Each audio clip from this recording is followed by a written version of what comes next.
Ang palabas ay nagsimula sa isang mataas na silid ng isang tore kung saan nakahiga ang isang prinsesa na natutulog. Bigla itong nagising at napagtanto na ang kanyang mga kamay ay nakagapos at isang matinding kirot ang dumaan sa likod ng kanyang ulo kung saan bumalik ang ilang alaala kung saan ito hinuli at iginapos. Ang kanyang paningin ay malabo sa una ngunit unti-unti rin lumino habang maingat itong tumayo sa kama at sinuri ang paligid. At sa paglapit sa bintana napagtanto nito kung gaano siya kataas nang bigla nitong narinig ang mahinang boses na papalapit. Nagmadali ito sa kama at nagkunwari na natutulog at ilang sandali dalawang sundalo ang pumasok sa loob. Ang isa sa kanila ay sinabi na ngayon lamang siya naging malapit sa isang prinsesa habang binalaan siya ng isa pa na huwag lumapit sa dalaga o subukan na magising ito ngunit hindi nito pinansin ng babala at yumuko kung saan inatake siya ng prinsesa. Tumayo ito sa kama at bago pa mag-react ang guard nagulat niya ang mga ito nang binali niya ang kanyang sariling hinlalaki. At sa mga oras na ito kinuha nito ang isang hairpin sa kanyang buhok at itinusok ito sa mata ng gwardya at patuloy na umatake. Pagkatapos ay inihampas niya ito sa isang haligi na nagpilit sa pin na tumusok ng malalim na ikinamatay nito. Ang isa pang guard ay sinubukan na sumugod at nagawa nitong patambahin siya sa sahig ngunit mabilis nitong kinuha ang pin sa walang buhay na lalaki at sinaksak ito sa binti. At sa pagbalot nito ng kadena sa kanyang kamay ginawa niya itong isang sandata at umatake ng malalakas. Nahirapan ito sa una ngunit nanatili ito sa kanya habang kinuha nito ang piraso ng kahoy at inatake ito paatras sa bintana. Tinuya siya ng guard at sinabi na inakala nito na makakababa siya pagkatapos ay sinipa niya ito ng malakas na nagpadala sa kanya sa labas ng bintana patungo sa dagat. Isang guard ang muling lumapit habang kinuha nito ang isang mabigat na martilyo at sa sandaling pumasok mabilis nitong inatake ang lalaki at tinapos. Kinuha nito ang susi kung saan pinakawalan nito ang kanyang isa pang kamay pagkatapos ay mabilis nitong inayos ang silid upang magmukhang nasa loob pa rin siya habang tumakas. At sa paglalakad nito sa tore pumasok ang prinsesa sa isa pang silid at tinignan ang paligid ng kastilyo. Ang nakita nito ay kaguluhan habang binabantayan ng guard ang mga lagusan at tiniyak na walang makakatakas o makakapasok sa loob. At sa ilalim ang kanyang mga magulang na hari at reyna at ang kapatid nito na si Violet ay nakaluhod. At sa awa ni Julius at ng tauhan nito na si Moira nagsusumamo ang hari para sa kapayapaan at pinaalala kay Julius na ang kanyang ama ay isang diplomat at dahil dito inutos nito na alisin ang maharlikang pamilya sa lugar. At balik sa tore ang prinsesa ay labis na bagabag ng pagkakasala at naalala nito kung paano humantong ang lahat sa mga sandaling ito. At dahil walang lalaking tagapagmana sa trono ang kaharian ay maaari lamang dumaan sa isang kasal kaya naman siya ay ipinakasal kay Julius upang maging hari ito sa pamamagitan ng pagpapakasal sa kanya. Naalala nito na pinaalalahanan siya ng kanyang ama tungkol dito habang inilakad siya nito sa altar. Ngunit sa araw ng kanilang kasal hindi niya ito kayang ituloy habang iniwan ito si Julius sa altar. At habang nawawala sa kanyang isipan bigla nitong narinig ang isang taong papalapit at mabilis na naging alerto. Isang malaking lalaki ang pumasok sa silid at hindi alam ang kanyang presensya. Sinubukan itong paginhawahin ng kanyang sarili ngunit ang prinsesa ay nasa loob ng isang malaking banyera na puno ng tubig kung saan nanatili itong tahimik habang pinipigilan ang kanyang hininga. At sa kabutihang palad ang guard ay nag-ambala sa kanyang sariling refleksyon sa salamin at hindi siya napansin kung saan tuluyan itong umalis. Biglang lumabas ang prinsesa sa tubig at hinahabol ang kanyang hininga habang pinunit nito ang makapal niyang damit at tahimik na lumabas ng silid at pinagpatuloy ang kanyang pagbaba sa tore. Biglang lumitaw ang malaking lalaki sa likuran niya at hinawakan siya sa leeg kung saan inatake nito ang kanyang helmet upang makawala. Inatake niya ito sa pagitan ng kanyang binti ngunit sa kanyang gulat wala itong epekto sa kanya. Pagkatapos ay kinuha ng higanti ang kanyang espada at nagsimulang iwas-iwas sa kanya at naging laban ito sa pagitan ng malakas at kasanayan. Iniwasan ng prinsesa ang bawat malalakas na atake at kalaunan ay nagawang pigilan ng lalaki. Nagpatuloy sila sa pag-atake sa isa't isa habang mas tumindi ang laban hanggang sa makakita ang prinsesa ng butas at umakyat sa kanyang balikat. Sinubukan ng lalaki na alisin siya ngunit nanatili itong matatag at sa paghawak nito sa sungay sa kanyang helmet inalis niya ito at pagkatapos ay itinusok sa likod ng lalaki. At habang tumigil ito para habulin ang kanyang hininga isang alaala ang bumalik mula sa kanyang pagkabata. Naalala nito ang kagustuhan niyang maging isang mandirigma at labis na humahanga sa kanyang yaya na si Lynn. Palihim na sinanay siya ni Lynn sa pakikipaglaban ngunit ang kanyang ina na buntis sa mga panahon na yon ay hindi sumang-ayon at nais na tumuon nito sa maharlikang tuntunin. Ikinatwiran ni Lynn na ang prinsesa ay maaaring matutunan ng parehong paraan kung saan kalaunan ay pumayag ang kanyang ina sa kondisyon na itatago ito sa hari. At balik sa kasalukuyan binitawan ng prinsesa ang helmet at nagpatuloy ito sa kanyang paglalakbay. At samantala sa ibaba ng tore natuklasan ng mga sundalo ang katawan ng guard na inihagis nito sa bintana. Si Kerr na pinuno ng mga guard ay sinabi na nahulog ang lalaki ngunit sinuri ni Moira ang katawan at mabilis itong naghinala. At si Julius na ayaw sumugal ay inutusan si Kerr na kumpirmahin na nakakulong pa rin ang prinsesa sa silid o kung hindi ang kanyang posisyon ay nasa malubhang panganib. At sa oras na umalis ang dalawa pinatawag ni Kerr ang matabang guard sa buong kaharian at inutusan ito na tignan ng prinsesa at tila nag-alinlangan ngunit wala itong magawa. At balik sa tore huminto ang prinsesa sa isa pang silid para magpahinga kung saan narinig nito ang dalawa pa sa guard ni Julius na paparating upang magnakaw sa silid. Kumuha ito ng kahoy na tungkod habang sinaksak nito ang isa sa kanila ng matulis na kahoy at kinuha ang sintas mula sa kanyang corset. At nang sinubukan ng isang lalaki na umatake sa kanya mahusay nitong ginamit ang sintas upang atali ito sa isang kalapit na haligi. Pagkatapos ay kinuha nito ang isang crossbow at tinutukan ito habang inatake ang isa mula sa kanyang likuran. Gusto nitong malaman kung ano ang ginawa ni Julius sa kanyang pamilya ngunit tumanggi ang guard na magsalita at tinapos niya ito. Samantala ang matabang guard ay umakyat sa tore upang suriin ang prinsesa at nahihirapan dahil sa walang katapusang hagdanan. At sa kaparehong oras patuloy na hinahanap ng prinsesa ang daan pababa ngunit ang tore ay napupuno ng mga guard. Ilang guard ang lumapit sa kanyang posisyon na nag-iwan sa kanya na walang mapagtataguan. Lumabas ito sa isang bintana at kumapit sa makitid na pader gamit ang isang kamay habang dumadaan sila. At nang napagtanto na ang espada ay mabigat binitawan niya ito at nagawang umakyat pabalik sa loob. Nakita nito ang matabang guard na nagpapahinga sa bintana at hinahabol ang kanyang hininga mula sa pag-akyat nito at hindi nagtagal ay nagpatuloy ito sa kanyang paglalakad. Muling umakyat ang prinsesa habang nagpahinga ito sandali at pumasok sa isang nakatagong daan sa loob ng pader ng tore. Ang lagusan ay dinala siya sa isang malaking pasilyo na puno ng guard na abalang magnakaw ng mahahalagang gamit. At sa paggamit nito sa kanyang kalamangan maingat itong gumalaw sa silid kung saan hindi siya napansin ng mga ito. Kalaunan ay narating pa nito ang isang nakatagong pinto at muling bumalik sa lagusan patungo sa kanyang silid. Pumasok ito sa loob at kinuha ang patalim na itinago nito at nang makita niya ito isa pang alaala ang muling lumitaw. Naalala nito ang pagsasanay niya sa kagubatan kasama si Lin at sa panahon ng kanilang sparring nahirapan ito na talunin si Lin.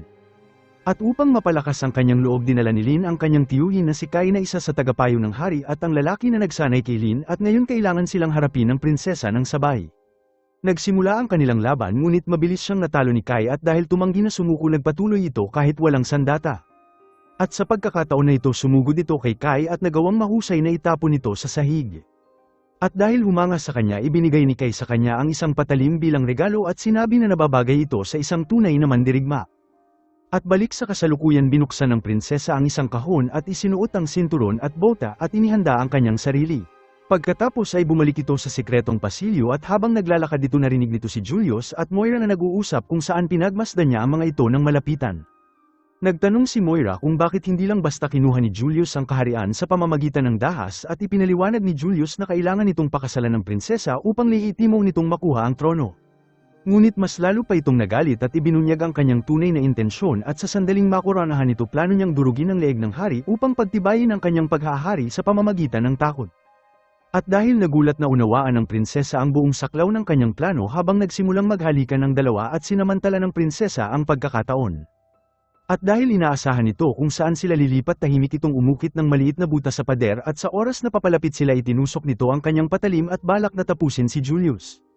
At sa huling segundo isang katok mula sa pinto ang pumihil sa kanila at isang guard ang pumasok upang ipaalam na nais siyang makausap ng hari. At samantala ang guard na mataba ay sa wakas narating ang tuktok ng tore na labis ang pagod at hinahabol ang kanyang hininga. At sa pagsilip sa butas nakita nito ang tila prinsesa na natutulog sa kama at isang guard na nakayuko sa malapit. Pinagpalagay nito na ayos ang lahat at mabilis na sinimulan ng mahabang paglalakbay pabalik para magulat kay Kerr. At balik sa pasilyo nagpatuloy ang prinsesa sa kanyang paggalaw habang nagtungo ito sa isang makitid na bintana sa lupa upang makapasok sa isa pang bahagi ng kastilyo. Biglang nakita ng prinsesa ang kanyang sarili sa pagitan ng binti ng isang malaking figura na nakabaluti. At sa una inakala nito na isa itong estatwa hanggang sa iharang nito ang dulo ng espada sa sahig. Mabilis na umatake ang guard at winasiwas ang kanyang sandata ng may matinding puwersa. Humakbang ang prinsesa papalayo at umiwas sa bawat atake at gumanti ng mabibilis niyang pag-atake ngunit ang mga ito ay walang silbi laban sa mabigat na baluti. At dahil napagtanto na hindi gagana ang puwersa na natili ito sa kanyang depensa at naghintay sa tamang pagkakataon kung saan nakita niya ito sa lantad na bahagi ng baluti. At sa pagsasamantala inatake niya ito ng paulit-ulit at pagkatapos inihagis nito ang bote ng langis at sinundan ito ng kandila na may apoy kung saan nagliyab ang sundalo. At sa kaparehong oras si Julius ay nakikipag-usap kay Kerr nang bumalik ang matabang guard at sinabi nito na nasa tore ang prinsesa. Labis ang galit ni Julius nang bumagsak ang sundalo at inutusan si Kerr na harapin ang sitwasyon bago ito tuluyang umalis. Mabilis na inutos ni Kerr ang isang buong paggagalugad sa tore upang mahanap kung sino man ang may pananagutan ngunit nakialam si Moira at sinabi na alam masyado ng kalaban nila ang lugar. Tumanggi makinig si Kerr at sinabi na walang makikinig sa kanya. Hindi nakipagtalo si Moira at sa halip ay inatake niya ito gamit ang kanyang latigo at itinusok ang patalim nito diretso sa kanyang leeg. At dahil wala na si Kerr kinuha nito ang buong kontrol at inutusan ng mga guard na magpatuloy sa paghahanap at patayin kung sino man ang may pananagutan. At dahil napagtanto ang panganib ang prinsesa ay naghanap ng daan palabas nang biglang na-corner siya ng 3 guard at nasugatan ito sa kanyang braso. Lumaban ito ng buong lakas at nagawang makawala ngunit sinundan siya ng mga ito nang walang humpay. At nang tumanggi sila na umatras lumingon ito at pinatay ang 2 sa kanila gamit ang mabilis at tumpak na pag-atake. Ngunit mas maraming guard ang papalapit mula sa ibaba habang ang huling guard ay nagpatuloy na sundan siya mula sa likuran. At sa mabilis na pag-iisip hinubad nito ang kanyang kwintas at kinalat ang mga perlas sa sahig at ang mga guard na nagmamadali patungo sa kanya ay nadulas na nagbigay sa kanya ng oras para makatakas. Isa pang guard ang hamarang sa kanyang daan ngunit madali niya itong natalo kung saan hiniwan nito ang kanyang binti at itinali ito habang iniwan na nakasabit sa hagdanan. Mas marami pang guard ang umatake ngunit isa-isa niya itong natalo at isa pang guard ang sumugod sa kanya gamit ang mabigat na martilyo habang ginamit nito ang kalasag at nagawang itulak ang espada sa kanyang tiyan. At sa kabila ng kanyang pagsisikap mabilis itong nalula habang pinapalibutan siya ng mga guard sa lahat ng panig. Isang patalim ang tumama sa kanyang baywang at sumigaw ito sa labis na sakit ngunit tumanggi na sumuko. At sa desperadong galaw sinunggaban nito ang isa sa mga guard at tumalon mula sa sahig at ginamit ang kanyang katawan upang alalayan ang kanyang pagkahulog. Isa pang guard ang sumunod ngunit bumagsak ng masama habang sandali itong nakipagtawanan sa guard bago pareho silang nagmadali na umatake ng sabay. Tinamaan niya ito sa binti at muling nakatakas pagkatapos ay nakasalubong nito ang matabang guard na labis ang pagod at hindi siya napansin. At habang hinahabol nakita nito ang isang bandila na nakasabit sa labas ng bintana at dahil walang ibang pagpipilian tumalon nito palabas at hinawakan ito. At gamit ang tela nagpadaos ito sa pader ng kastilyo habang gumawa ng momentum at tumakbo sa ibabaw patungo sa kabilang bintana. At sa loob tumigil ito saglit at napansin ang kanyang sugat na dumudugo ng masama. Nagtago ito sa isang aparador at pinunit ang piraso ng kanyang damit at nagsimulang bendahan ang kanyang sarili. At habang ginagawa niya ito isa pang alaala ang muling lumitaw at naalala nito nang marinig niya na pinag-uusapan ng kanyang magulang ang tungkol sa kanyang kasal. Nagmakaawa ang kanyang ina sa hari na huwag pilitin ang kanilang anak na magpakasal sa isang estranghero ngunit iginiit ng hari na wala silang ibang pagpipilian. At kung wala ang tagapagmana na lalaki ang kasal ang tanging paraan upang matiyak ang trono.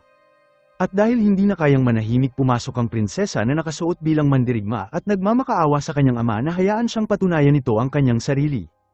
Hiniling nito na hayaan siyang magsanay bilang kabalyero at sinabi ng kanyang ama na ayaw niyang makita ang prinsesa sa ganitong kasuotan. Sinabi ng kanyang ama na nakikita niya ito bilang isang mapusok na babae na sarili lamang niya ang kanyang iniisip dahil ang kaharian nila ay umaasa sa kanya. Ang alaala ay biglang nawala at bumalik ito sa kasalukuyan nang biglang narinig nito na may pumasok sa silid at tahimik na papalapit sa kanyang pinagtataguan. Sumugod ito sa kanya at itinulak ang tao sa sahig at napagtanto na ito ay si Lin. At dahil gaman ng loob sinabi ni Lin na hinahanap siya nito at natutuwa ito na nakita nila ang isa't isa. At nang makita ang injury ng prinsesa mabilis niya itong inalagaan at pinaliwanag ni Lin kung ano ang nangyari. Nakalusot ang puwersa ni Julius sa kastilyo sa kalaliman ng gabi na ikinagulat ng lahat pati ng mga guard ng hari at walang pinakitang awa sa kanila. Inamin ni Lin na isa siya sa mga nagawang makatakas at nagtago at ang prinsesa na puno ng pagkakasala ay iginiit na kailangan nitong iligtas ang kanyang pamilya. Sinabi ni Lin sa kanya na sila ay nakakulong sa kulungan at may isa lamang daan na walang bantay sa pamamagitan ng kanal sa kusina. Silang dalawa ay naglakbay upang iligtas ang maharlikang pamilya at sa oras na marating nila ang kusina nakita nila ang ilan sa mga guard ni Julius. Tahimik silang gumalaw at plano na umatake at sorpresahin ang lahat. At sa loob ang mga guard ay pinapahirapan ng isang babaeng katulong at sumenyas ang prinsesa sa cook na umalis habang gagalaw sila ngunit sa oras na kikilos sila aksidenteng natomba ni Lin ang isang bagay na lumikha ng malakas na ingay na nagpaalerto sa mga guard. Lumabas ang prinsesa habang sumugod ang isang guard sa kanya ngunit mabilis na pinabagsak ito ni Lin gamit ang kawali. Tumakas ang katulong habang ibinaling ng ibang guard ang kanilang atensyon sa dalawang babae. Isang matinding laban ang sumiklab habang ang prinsesa at si Lin ay nakipaglaban ng mahusay at ginamit ang anumang mahanap nila. At sa loob ng sandali pinabagsak nila ang dalawa sa guard habang ang isa ay tumalon sa ere nang biglang isang latigo ang pumalupot sa kanyang paa at kinuha siya pabalik. Bumagsak ito at nagbigay ng daan kay Moira upang pumasok sa eksena habang kinutya nito ang prinsesa at sinabi na ang lahat ng kaguluhan na ito ay maiiwasan kung ginampanan niya ang papel na para sa kanya. Pagkatapos ay umatake ito at sa bilis nito nahirapan ng dalawang babae na makalapit habang pinalupot ni Moira ang latigo sa palso ni Lin at inihagis ito sa lupa. Pagkatapos ay ibinalik niya ito at pinalupot sa leeg ng prinsesa habang inihagis niya ito sa isang bakal na bagay at inila ito ng mahigpit at sinakal ang prinsesa. Nagmadali si Lin na makialam ngunit madali siyang napigilan ni Moira habang hinigpitan ang kanyang kapit at dahan-dahan sinasakal ang prinsesa. At tila sa oras na matatapos na ang lahat nagawa ni Lin na tamaan si Moira at sa pagsasamantala ng pagkakataon nagbuhos si Lin ng langis sa siminea na nagpasiklab ng apoy na bumuo ng harang sa pagitan nila kung saan nakatakas ang dalawa. At pagdating sa lagusan tinipon ni Lin ng prinsesa na magpatuloy ng mag-isa habang mananatili ito upang pigilan si Moira. Bumaba ang prinsesa sa lagusan kung saan dinala siya nito sa kulungan kung saan natagpuan nito ang tatlong guard na umiinom at nagsusugal habang ang kanyang pamilya ay nakakulong sa malapit. Pumasok ito at kinuha ang baso ng isa sa kanila at uminom ito. Natigilan ang guard sa kalituhan at sinusubukan na intindihin kung ano ang kanilang nakikita. At sa oras na matapos ito ang isa sa kanya ay inabot siya ngunit mabilis niya itong pinatomba habang ang iba pa ay umatake ngunit mas mabilis itong kumilos at madali silang pinatomba. At sa loob ng ilang segundo ang tatlong guard ay tinapos nito at nakahiga sa lupa na wala ng buhay. Ang kanyang pamilya ay hindi makapaniwala sa nakita nila habang pinalaya sila ng prinsesa at nagsimula silang dalhin sa ligtas na lugar ngunit lumitaw ang isang guard at inatake ng malakas ang prinsesa sa ulo. At nang magkamalay ito nakita nito ang kanyang pamilya na muling nabihag habang pumasok si Julius na sinamahan ni Moira at kinaladkad ang duguan na si Lin. Hindi itinago ni Julius ang kanyang pagkabigo habang kinutya nito ang prinsesa at sinisisi ito sa lahat ng kaguluhan. At bilang tugon hindi ito nagpakita ng takot at pinaalala ni Julius sa kanya na nakatakda ito maging asawa niya at nagsimulang bigkasan ang kanyang baluktot na plano para sa kaharian. Sinabi ng prinsesa na maglilingkod ito araw-araw kung saan ay isang bangungot at matututunan nitong matulog nang nakadilat ang kanyang isang mata. Sinabi ng prinsesa na iniisip nito sa araw at gabi ang mga paraan kung paano niya ito papatayin at alam niyang darating ito at sinabi na hindi siya magpapahinga at titigil hanggat hindi ito nakatayo sa kanyang bangkay. Nabahala si Moira ngunit si Julius ay tapos nang makipaglaro at dahil napagtanto na ang prinsesa ay hindi susuko isiniwalat nito ang kanyang bagong plano at sa paglingon nito sa kapatid niyang si Violet nagpasya ito na siya ang papalit sa prinsesa sa halip. Nagmakaawa ang hari sa kanya na huwag itong gawin ngunit si Julius ay tumanggi na makinig sa kanya. At sa mga sandaling yun tumingin si Lin sa prinsesa at tahimik na humudyat ng isang plano. Inutos ni Julius na patayin ang prinsesa habang sinipa nito ang espada patungo kay Moira at lumikha ng isang distraksyon. Ginamit ni Lin ang kaguluhan para makawala at dakpin si Violet pagkatapos ay tumakas sila patungo sa sikretong lagusan. Inihagis ng guard ang prinsesa palabas ng bintana at pindala siya pababa sa karagatan sa ilalim. Lumubog ito ng malalim sa tubig kung saan nawalan ito ng malay at sa madilim na espasyo sa pagitan ng buhay at kamatayan muling bumalik ang ilang alaala sa kanya. Nakita nito si Lin na sinabi sa kanya na palagi nitong tandaan na ang tunay na kapangyarihan ay hindi nagmumula sa kanyang patalil kundi sa kanyang puso. Pagkatapos ay bigla itong nagising at dahil tumanggi na mamatay nakita nito ang isang matalas na bagay sa ilalim ng ilog at ginamit ito para putulin ang kanyang pagkakatali. At dahil malaya na pinilit nitong lumangoy paitaas at lumitaw sa ibabaw ng ilog. At balik sa kastilyo mabilis na inayos ni Julius ang sapilitang kasal habang tinipon nito ang mga maharlika at mga tao sa bayan at pinilit silang lahat na dumalo. Nagkalat ang mga sundalo sa buong kastilyo at hinahanap ang bawat silid at pasilyo para hanapin si Violet. At samantala ang prinsesa ay bumalik sa tore sa pamamagitan ng mga sikretong daanan kung saan bigla itong hinarang ng isang malaking sundalo. Ngunit bago pa ito umatake isang mabigat na estatwa ang bumagsak sa kanya kung saan lumitaw si Violet sa likuran nito. Nagmadali ang prinsesa na yakapin ang kanyang kapatid at tuwang-tuwa na muling nakasama si Violet at si Lin. At habang nagkalat ang guard sa kastilyo dinala sila ni Lin sa isang nakatagong silid na inihanda para sa panahon ng pagsalakay.